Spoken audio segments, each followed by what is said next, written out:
I know that God has got a plan for me. Sometimes I gotta just wait and see. I wouldn't say it if it wasn't true. I know that God has got a plan for you too. Hey, hey, hey!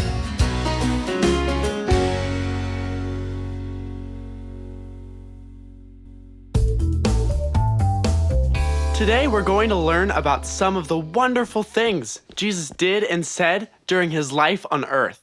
Jesus' favorite way to teach people was with stories. We call those stories parables. Another way Jesus taught people was with miracles. Jesus performed his first miracle at a wedding in Cana. For the next 3 years, Jesus traveled around preaching, healing, and performing many different types of miracles. We call these 3 years Jesus' public life. Now, let's take a look at how Jesus' public life began. Jesus and Mary were attending a wedding in a place called Cana. While the guests were still enjoying themselves, they ran out of wine. So Mary asked Jesus to help. So Jesus asked the servants to fill 6 large jars with water, and Jesus transformed the water into wine. This becomes his first miracle. No doubt, word quickly spread about this miracle, which would have made it very difficult for Jesus to return to a normal life. This was the beginning of Jesus' public life, during which he made his way around the region, teaching and healing many people. Jesus was fully divine, but he was also fully human. He loved the everyday aspects of life as a human being. We often see him enjoying a meal with friends and strangers. Here we see him celebrating at a wedding. Jesus loved life. One of the things Jesus loved about life was friendship. At the beginning of his ministry, he surrounded himself with 12 disciples. He personally invited each of them to follow him. He knew that he was going to die to bring salvation to all humanity, and that others would be needed to carry on the mission. In every place and in every time, Jesus calls men, women, and children to follow him and carry on his mission. Today, he is inviting you to become one of his disciples in the world. He is? He sure is. How can you and I continue Jesus' mission? Every time you do something to make a difference for another person, you share God's love with them.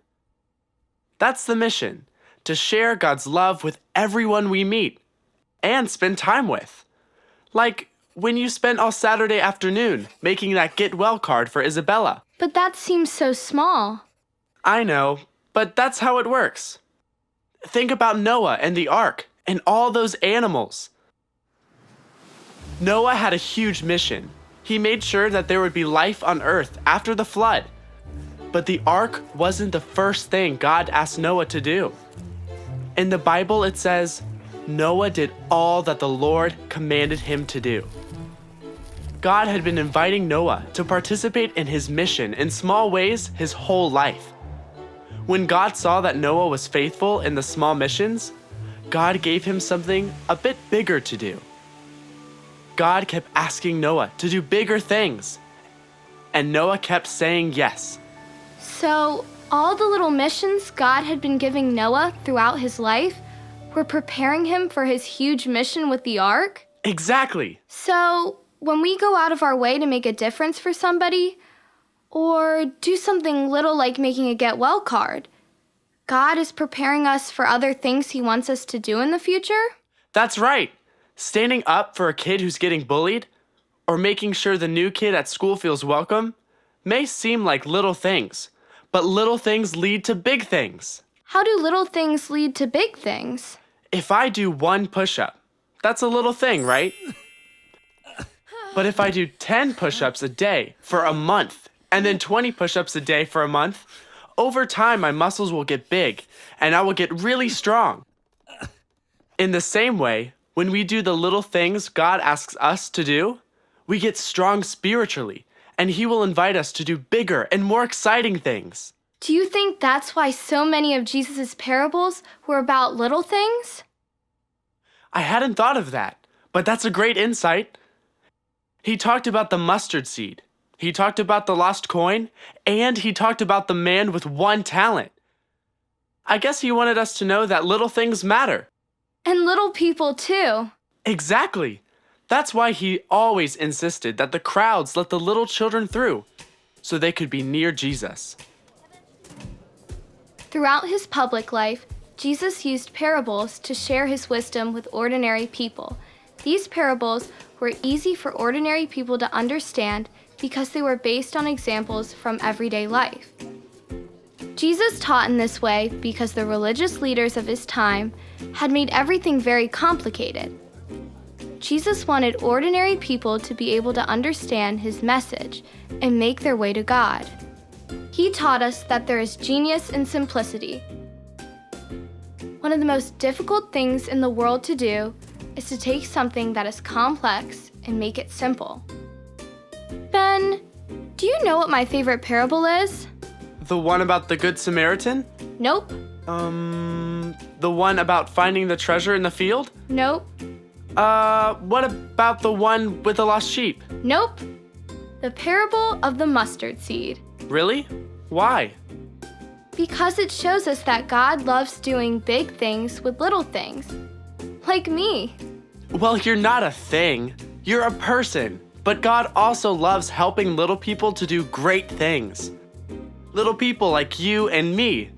And you. During his life, Jesus performed hundreds of miracles. He healed the sick, made the blind see, and the lame walk. And he comforted the afflicted. He didn't do these things to show off or amaze people. Jesus performed miracles because he felt tremendous mercy for people and wanted to demonstrate the awesome compassion he had for those who were struggling and suffering. He also wanted people to be absolutely clear that he was not just a great teacher, but that he was God. When you're struggling, even if it's just with a subject at school, God is with you, and he wants you to know his compassion. When you're suffering, whether it's something as big as an illness that requires an operation, or just something like worrying about a situation, in moments like this, God is close to you, and he has tremendous compassion for you. God has great compassion for all of his people. One of the ways we can continue in Jesus' mission is by being compassionate with each person that comes into our lives.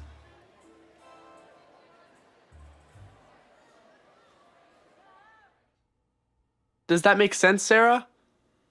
Sarah? Ah! I wish I could do miracles like Jesus. Do you have to keep doing that?